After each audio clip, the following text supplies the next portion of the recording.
Alam niyo ba kung ano ang pinakamasakit na pagtaksil sa mundo? Hindi yung pagsisinungaling. Hindi yung pagnanakaw. Kundi yung pagpapabayaan sa taong umaasa sa'yo. Sa taong nagtitiwala sa'yo. Sa taong walang ibang maaasahan kundi ikaw lang. At higit sa lahat, yung taong minahal ka ng todo-todo, pero nang mga ilangan na siya ng tulong mo, iniwan mo na lang siya. Tinalikuran mo. Pinabayaan mo na mamatay. Ito ang kwento ni Carlos at Elena Mendoza. Isang mag-asawa na akala mo hanggang dulo. Akala mo forever. Pero hindi pala. Kasi nang dumating ang pagsubok, nang dumating ang mahirap na panahon, ang isa ay tumakas. Umiwas. At nag-iwan ng bangkay na buhay pa. Si Carlos Mendoza, 37 taong gulang. Matangkad. Matipuno. Moreno. May mukha ng masipag. May katawan ng construction worker. Kasi yun nga ang trabaho niya. Nagtratrabaho siya sa isang construction company sa Quezon City. 5 taon na. Sweldo kumbaga sakto lang. Hindi mayaman. Pero hindi rin naman sobrang hirap. Kaya nilang mabuhay ng simple. Si Elena Mendoza, 35 taong gulang. Maganda. Maputi. Payat. May ngiti na parang bituin. May tinig na parang himig. Siya ay dating sales clerk sa isang department store sa mall. Pero noong mag-asawa na sila, tumigil na siya sa trabaho. Naging full-time housewife. Nag-aalaga ng bahay. Nagluluto. Naglalaba. Lahat. Para kay Carlos. Mayroon silang 2 anak. Si Miguel, 9 na taong gulang. At si Ana, 7 taong gulang. Pareho silang nag-aaral sa public school. Masisipag. Mabait. At mahal na mahal ang magulang. Sa loob ng 10 taon ng kasal, akala ng lahat, perfect couple sila. Masaya. Kontento. Walang problema. Kasi lagi silang magkasama. Lagi silang umingiti. Lagi silang nag-uusap. Pero hindi alam ng iba, may lihim na nakatago sa puso ni Carlos. Lihim na matagal nang naroroon. Lihim na naghihintay lang ng pagkakataon na lumabas. At ang lihim na iyon may pangalan. Diane. Si Diane Santos, 31 taong gulang. Guwapa. Sexy. Mataray. Naka-makeup palagi. Naka-branded na damit. At trabaho.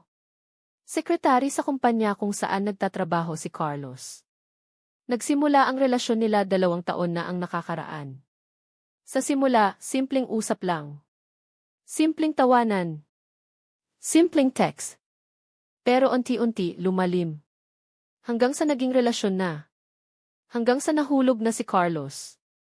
Pero hindi niya inamin kay Elena. Lagi niyang sinasabi, mahal, may overtime ako. Mahal, may meeting kami. Mahal, kailangan kong mag-late. Pero ang totoo, kasama niya si Diane. Nagde-date. Nag-inom. Nag-enjoy. At si Elena, nagtitiwala. Naniniwala. Kasi mahal niya si Carlos. At hindi niya maiisip na lolokohin siya ng asawa niya. Pero ang buhay, may paraan talaga para ipakita ang katotohanan. At ang katotohanan iyon, dumating ng hindi inaasahan. Sa pinakamasakit na paraan. 1 linggo ng hapon, Oktubre 27, 2024. Nag-outing ang pamilya Mendoza. Pumunta sila sa Sierra Madre Mountains. May kaibigan kasi si Carlos na nag-anyaya. Mag-camping daw. Mag-bonding. Kaya sumama si Elena at ang mga bata. Naglakad sila sa bundok. May trail. May mga puno. May mga ilog. Maganda. Presko. Masaya. Pero habang naglalakad, biglang sumigaw si Miguel. Nanay, tingnan mo yan. May anggoy. Tumakbo si Miguel. Sumunod si Ana. At sumunod din si Elena. Pero habang tumatakbo si Elena, biglang nadulas siya. May bato sa daan. Natapakan niya. At bumagsak siya sa bangin. Maliit lang na bangin, mga 3 metro lang. Pero sapat na para masaktan siya ng matindi. Elena, sigaw ni Carlos. Tumakbo siya. Bumaba sa bangin. At nakita niya ang asawa. Nakadapa. Hindi gumagalaw. Elena! Elena, gising, sigaw niya. Hinawakan niya ang asawa. Binaliktad. At nakita niya may dugo sa noo. May sugat sa braso. Pero ang pinakamasakit, ang mga binti. Hindi gumagalaw. Dinala nila si Elena sa pinakamalapit na hospital. Provincial Hospital. Maliit lang. Pero may doktor. At pagkatapos ng 2 oras, lumabas ang doktor. Seryoso ang mukha. Ling Mendoza, sabi ng doktor. Ang asawa ninyo may malubhang injury sa spinal cord. Nawalan siya ng pakiramdam sa lower body. At base sa initial assessment malamang na hindi na siya makakaglakad. Nanlamig si Carlos. Ano? Ibig sabihin, paralyzed na siya. Tumango ang doktor. Opo. Kailangan niya ng mahabang therapy. Kailangan niya ng gamot. Kailangan niya ng suporta. At kailangan niya ng taong mag-aalaga sa kanya. At doon, nag-umpisa ang nightmare ng pamilya Mendoza. Dinala nila si Elena sa bahay. Binilhan ng wheelchair. Binilhan ng gamot. Pero lahat ng iyon, mahal. Sobrang mahal. At ang sahod ni Carlos, hindi sapat. At sa loob ng mga buwan, nagsimulang magbago si Carlos. Hindi na siya sweet. Hindi na siya maalalahanin. Hindi na siya nag-aalaga ng asawa. Iniiwanan niya sa bahay. Iniiwanan sa mga bata.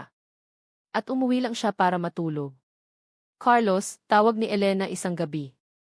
Nakahiga sa kama. Hindi makabangon. Carlos, pwede bang tulungan mo akong pumunta sa banyo? Tumingin si Carlos. Seryoso ang mukha. Elena, pagod ako. Bukas na lang.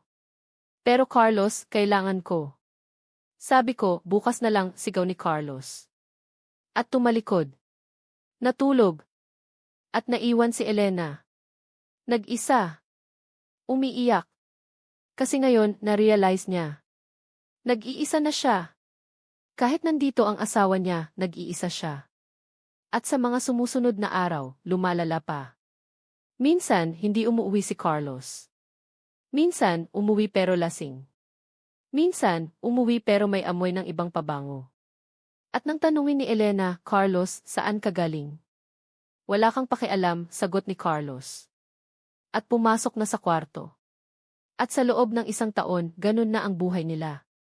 Hanggang sa isang araw, nagdesisyon si Carlos ng isang bagay na hindi niya dapat isipin. Isang bagay na hindi dapat gawin ng kahit sino. Isang bagay na magpapakita kung gaano siya na-corrupt ng kadiliman. Ngayon, bago natin ituloy ang kwentong ito, gusto kong tanungin kayo. Kung kayo ay nasa posisyon ni Elena, paano ninyo haharapin ang ganitong sitwasyon? Paano ninyo haharapin ang asawa na nag-iba na? Magtitiwala pa ba kayo? O susukuan na ninyo? At kung kayo naman ay nasa posisyon ni Carlos, ano ang gagawin ninyo? Pababayaan ba ninyo ang asawa na nangangailangan ng tulong?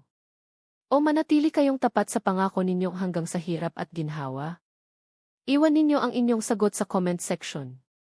At huwag kalimutang mag-like, mag-share, at mag-subscribe para sa mas maraming kwentong tunay na nakaka-inspire, nakakagulat, at nakakakilabot. Kasi ang kwentong ito hindi pa tapos. At ang susunod na mangyayari mas masakit pa. Mas nakakatakot pa. At mas nakakagalit pa. Ituloy natin.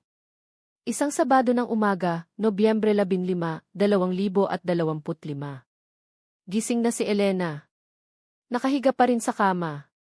Naghihintay na may tumulong sa kanya para makabangon. Pero wala. Walang Carlos. Walang mga bata. Kasi umalis na sila. Pumunta sa palengke daw. Pero pagdating nila, may dala si Carlos na maleta. Malaking maleta. At pinapasok niya sa kwarto. Carlos, tawag ni Elena. Ano yung bitbit mo? Wala, sagot ni Carlos. Hindi tumitingin. Pero napansin ni Elena. May kakaiba. May maling-mali. At nang gabing iyon, habang tulog na ang mga bata, lumapit si Carlos kay Elena. Elena, sabi niya. Seryoso ang mukha. Kailangan nating mag-usap.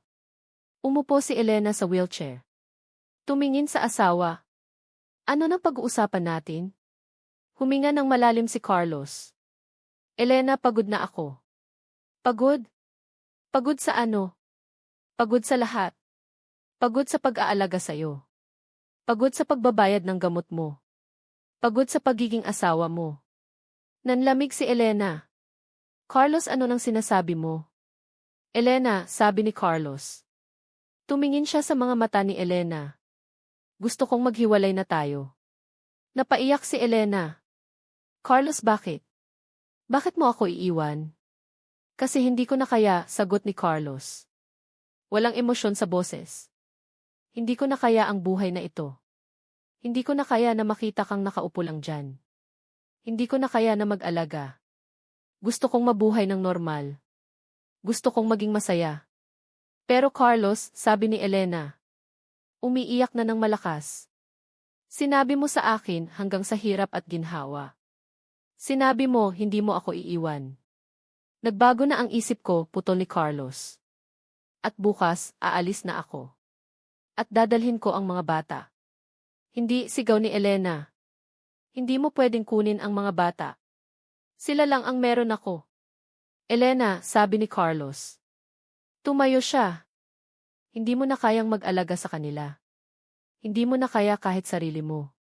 Kaya mas mabuti na sa akin na lang sila. At umalis si Carlos. Pumasok sa kwarto. At iniwan si Elena sa sala. Umiiyak. Nag-iisa. At nang kinabukasan, ginawa nga ni Carlos. Kinuha niya ang mga bata. Sinabi niyang pupunta lang sila sa mall. Pero hindi na bumalik. Umalis na sila. Pumunta sa ibang lugar. Kasama si Diane. At naiwan si Elena. Sa bahay. Nag-iisa. Walang makain. Walang pera. Walang maasahan. At sa loob ng 2 linggo, hindi bumalik si Carlos. Hindi tumawag. Hindi nag-text. Wala. Parang naglaho na lang. At si Elena, nahihirapan. Sobrang hirap. Kasi hindi siya makalakad. Hindi siya makalabas. Hindi siya makakuha ng pagkain. Kumakain lang siya ng mga natitirang pagkain sa ref, pero konti na lang iyon. At maubos na. Kaya isang araw, nagdesisyon siya. Mag-email siya sa kapatid niya. Si Rosa. Nakatira sa Canada. Baka makatulong. At nag-reply si Rosa. Sinabi niyang papadalhan niya ng pera. Pero kailangan maghintay ng ilang linggo. Kasi kailangan niya munang mag-process. Pero hindi na umabot ang ilang linggo. Kasi pagkaraan ng 3 araw, bumalik si Carlos. Pero hindi mag-isa. Kasama niya ang 3 lalaki. Mga kaibigan niya. Malalaki. Nakainom. Elena, tawag ni Carlos. Pumasok siya sa bahay. Nakita niya si Elena. Naka-wheelchair. Payat na. Haggard na. Namumutla na. Carlos, bulong ni Elena. Bakit ka bumalik? Kasi, sabi ni Carlos. Lumapit siya. Kailangan kitang dalhin sa isang lugar. Saan? Ngumiti si Carlos. Pero ang ngiti, masama.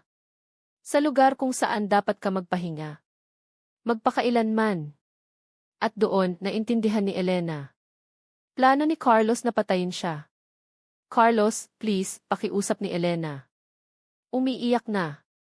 Huwag mo akong patayin. Please. Mga anak mo, kailangan nila ako. Mga anak, putol ni Carlos. Hindi mo na sila anak. Kasi hindi mo na sila kayang alagaan. Kaya mas mabuti na wala ka na. At hinawakan niya ang wheelchair. Itinulak palabas ng bahay. Sinasakay sa van. At dinala. Dinala nila si Elena sa Sierra Madre. Sa bundok. Sa lugar kung saan siya na-aksidente.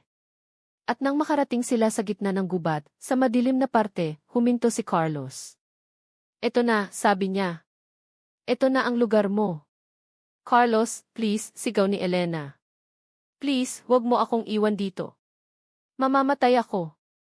Yun nga ang punto, sabi ni Carlos.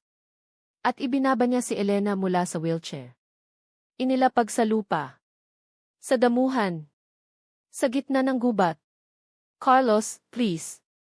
Maawa ka sa akin. Mahal kita. Mahal na mahal kita. Pero si Carlos, tumalikod na. Sumakay na sa van. Kasama ang mga kaibigan niya. At umalis. At naiwan si Elena. Sa gitna ng gubat. Sa dilim.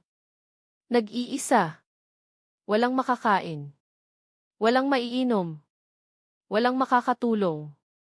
At sa gabing iyon, umiyak si Elena. Umiyak ng malakas. Kasi ngayon, na-realize niya. Inabandona na siya ng asawa niya. Iniwan na siya ng taong pinakamamahal niya. At ngayon, maghihintay na lang siya ng kamatayan. Pero ang hindi niya alam, may nakakita sa kanya. May mga mata na nakamasid. May mga nilalang sa gubat na nakakaintindi. At ang mga nilalang na iyon, hindi siya pababayaan. Kasi sa gubat na iyon, mailihim. May mga bagay na hindi nakikita ng ordinaryong tao. At ang mga bagay na iyon, maglalabas ng hustisya. Sa paraang hindi maiisip ni Carlos.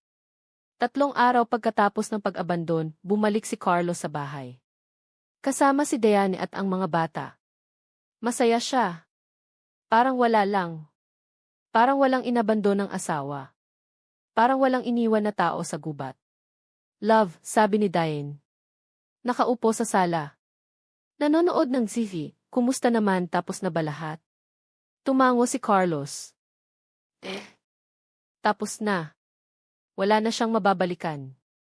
Ngayon tayo na lang. Pamilya na tayo. Ngumiti si Diane. Salamat, love. Mahal na mahal kita. At hinalikan niya si Carlos. Pero habang nandoon sila, nagsimulang makaramdam ng kakaiba si Carlos. Parang may nanunood sa kanya. Parang may sumusunod. Pero nang tumingin siya sa paligid, wala naman. Love, okay ka lang? Tanong ni Diane. Sagot ni Carlos. Okay lang ako. Pero hindi talaga. Kasi simula noon, nagsimula nang mangyari ang mga kakaibang bagay. Unang gabi, nang matutulog na si Carlos, narinig niya ang boses. Ang boses ni Elena. Tumatawag sa kanya. Carlos. Carlos, bakit mo ako iniwan? Nagising si Carlos. Napabangon. Tumingin sa paligid. Pero wala. Walang tao. Panaginip lang, bulong niya sa sarili. Panaginip lang yan. Pero kinabukasan, nangyari ulit. Habang naglalakad siya papunta sa kusina, nakita niya ang anino. Ang anino ng taong nakaupo sa wheelchair. Tumitingin sa kanya. Sino yan? Sigaw niya. Lumapit siya. Pero nang makarating siya, wala na. Nawala na ang anino. At sa pangatlong gabi, lumala pa. Habang natutulog siya, naramdaman niya ang kamay. Malamig na kamay. Humahawak sa lig niya. Sinisiksik. Nagising siya. Humihingal. Nanginginig. At nakita niya. Nakita niya sa tabi ng kama. Si Elena. Namumutla. Payat. Umiiyak. Nakatingin sa kanya. Carlos, bulong nito. Bakit mo ako iniwan? Wala idere dito, sigaw ni Carlos. Tumayo siya. Tumakbo. Lumabas ng kwarto. At nang tumingin siya ulit, wala na. Nawala na ang anino. Pero alam ni Carlos. Alam niya na hindi panaginip ang lahat. Hindi imagination. Totoo ang nakikita niya. At babalikan siya ni Elena. Para hingin ang hustisya. Pero ang tanong, buhay pa ba si Elena? O multo na ba ang nakikita ni Carlos? At ano ang tunay na nangyari sa gubat? Ang sagot, mas nakakatakot pa kaysa sa hinala ninyo. Kasi si Elena, buhay pa. Pero hindi na katulad ng dati. Nagbago na siya. At ang pagbabagong iyon dahil sa mga nakakita sa kanya. Mga nilalang na hindi tao. Mga nilalang na tumulong sa kanya. At ngayon, gagamitin niya ang tulong na iyon para makaganti. Bumalik tayo sa gabing iyon. Sa gabing iniwan si Elena sa gubat. Nandoon siya sa damuhan. Nakahiga. Hindi makagalaw. Nanginginig sa lamig. Umiiyak. Nananalangin. Diyos ko, bulong niya. Kung nandito ka, tulungan mo ako. Please. Hindi ko deserve na mamatay dito. Tulungan mo ako. At sa kadiliman ng gabi, nakarinig siya ng tunog. Tunog ng mga yapak. Tunog ng mga dahon na nag-crumple. Lumapit. Papalapit ng papalapit. Kinabahan si Elena. Sino yan? Sino ka? Pero walang sumagot. Patuloy lang ang yapak. Hanggang sa tumigil sa tabi niya. At nang tumingin siya, nakita niya. 3 figura. Hindi tao. Mataas. Nakabalot ng ulap. May mga mata na kumikislap sa dilim. At may mga kamay na parang sanga ng puno. Huwag kang matakot, sabi ng isa. Ang boses, parang hangin. Parang bulong ng kalikasan. Hindi ka namin sasaktan. Sino-sino kayo? Tanong ni Elena. Nanginginig. Kami ay mga tagabantay ng gubat, sagot ng pangalawa. Mga espiritu na naninirahan dito simula pa noong unang panahon. At nakita namin ang ginawa ng asawa mo sayo. At hindi naming hahayaan na mamatay ka dito, dagdag ng pangatlo. Kasi ikaw ay inosenteng tao. Ikaw ay biktima. At deserve mo ng hustisya. Lumapit ang unang espiritu. Hinawakan ang noo ni Elena.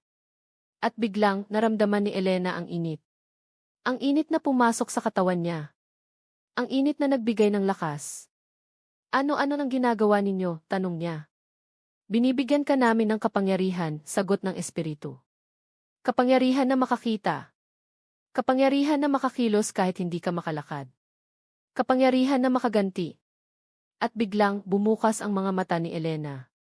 Nanlaki. Kumislap. At nakita niya. Nakita niya ang lahat. Nakita niya ang daan pa uwi. Nakita niya kung nasaan si Carlos. Nakita niya ang kinabukasan. Pero may kapalit, sabi ng pangalawang espiritu. Ang kapangyarihang ito, pansamantala lang. 3 buwan lang. Pagkatapos, babalik ka sa dating ikaw. O mas masahol pa. Kaya gamitin mo ito ng maayos. Para sa hustisya. Hindi para sa paghihiganti lang. Tumango si Elena. Gagamitin ko. Para sa mga anak ko. Para sa sarili ko. At para ipakita sa mundo kung sino talaga si Carlos. At mula noon, nag-umpisa ang pagbabago ni Elena. Sa loob ng 3 araw, nanatili siya sa gubat. Pero ngayon, hindi na siya nag-iisa. Kinakausap niya ang mga hayop. Kinakausap niya ang mga puno. At sila, sumasagot. Tumutulong. Nagdadala ng pagkain. Nagdadala ng tubig. At sa 4 gabi, nagsimula niyang gamitin ang kapangyarihan. Ipinagsara niya ang mga mata. At nakita niya si Carlos. Nasa bahay. Kasama si Diane. Natutulog. Gising, bulong ni Elena. Gising, Carlos. Tingnan mo ako. At sa bahay, nagising si Carlos. Nanaginip. Nanaginip na nandoon si Elena. Tumitigil sa tabi ng kama. Nakatingin sa kanya. At sa bawat gabi, ginawa ni Elena iyon. Pinapanaginipan si Carlos. Pinapakita ang sarili niya. Para matakot si Carlos. Para magsisi. Pero hindi lang panaginip ang ginagawa ni Elena. May mas malalim pa. Kasi sa araw, sinusundan niya si Carlos. Hindi physically. Kundi through the eyes ng mga ibon. Through the earth ng mga daga. Through the shadows ng mga puno. At nakikita niya. Nakikita niya kung paano mabuhay si Carlos. Kung paano siya masaya kasama si Diane. Kung paano niya pinalitan si Elena ng parang walang nangyari. At lalong sumama ang loob ni Elena. Lalong tumaas ang galit. Hanggang sa isang araw, nagdesisyon siya. Sapat na, bulong niya. Sapat na ang panaginip. Ngayon, kailangan ko nang lumabas. Kailangan ko nang harapin siya. At sa gabing iyon, gumapang si Elena. Kahit hindi siya makalakad, gumapang siya. Tulong ng mga espiritu, tulong ng kapangyarihan, nakarating siya sa daan. At nandoon, may nakita siyang sasakyan. Huminto. At bumaba ang driver. Ate, okay ka lang? Tanong ng driver. Lalaki. Mga 40 years old. Mabait ang itsura. Kuya, sabi ni Elena. Umiiyak. Tulong po. Iniwan ako ng asawa ko dito. Kailangan ko pong makauwi. Naawa ang lalaki. Saan ka nakatira? Quezon City po. Okay. Ihatid kita. Sakay ka. At sinakay niya si Elena. Dinala sa kotse. At dinala pa uwi. At nang makarating sila sa bahay, nakita ni Elena ang bahay na dating tahanan niya. Ang bahay na puno ng alaala. Pero ngayon, may iba na ang nakatira. Si Carlos at si Diane. Salamat po, kuya, sabi ni Elena. Salamat po talaga. Walang anuman, sagot ng lalaki.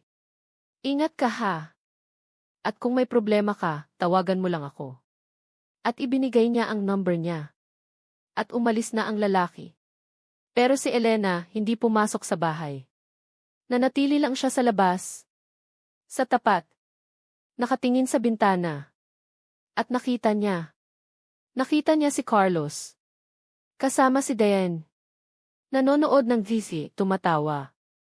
Parang walang problema. Carlos, bulong ni Elena.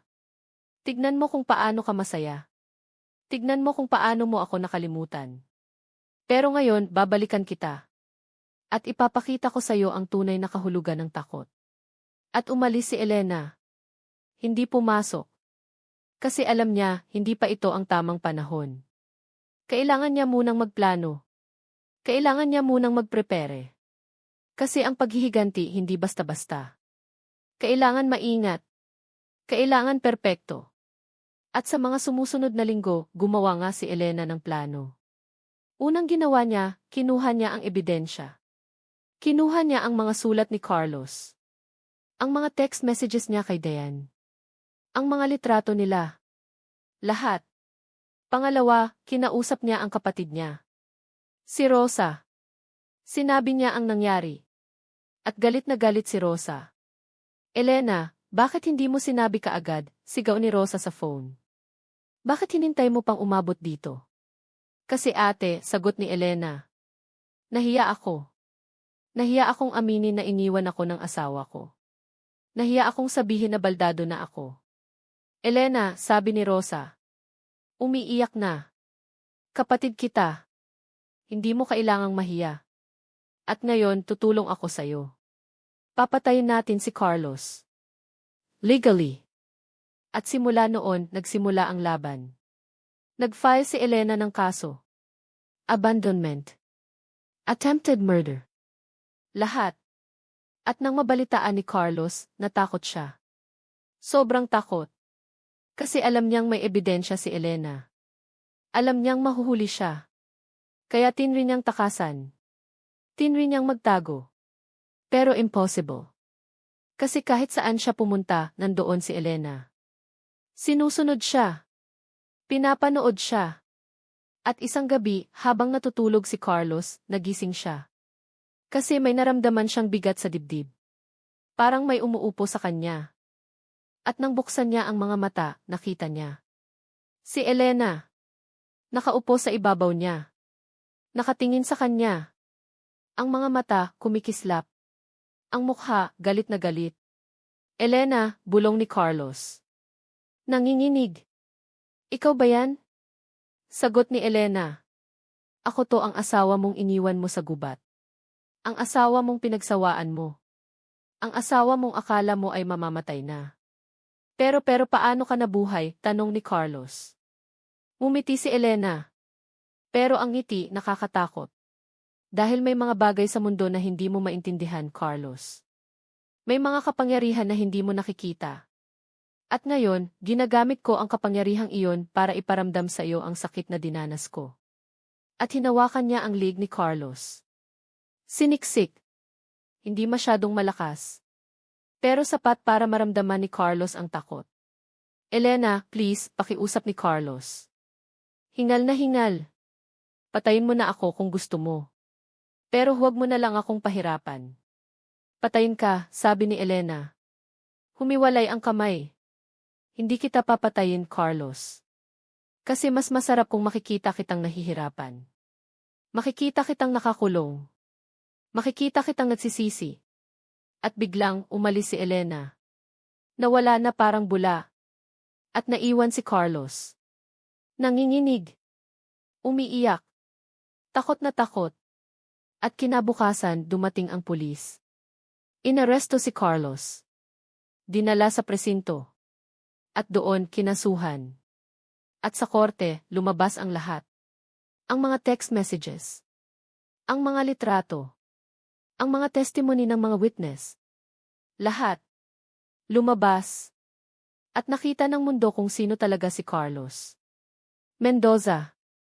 Ang lalaking nang abandon ng asawa. Ang lalaking nag-affair.